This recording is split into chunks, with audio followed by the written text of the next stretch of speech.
Fir'avn xonadonini eng qattiq azobga kiritinglar deydi. Fir'avn xonadoni qiyomatgacha mana shunday azobda turadi.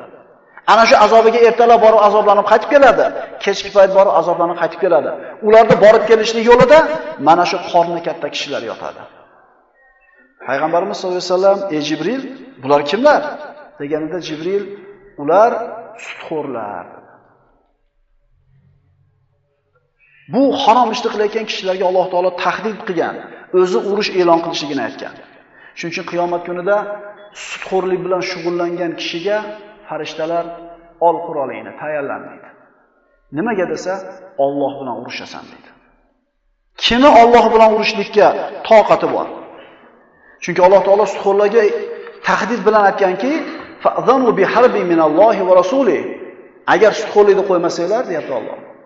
U holda Alloh va payg'ambari tomonidan bo'lgan urushni bilib qo'ying. O'zingizlarga sutxo'rlikka pul bergan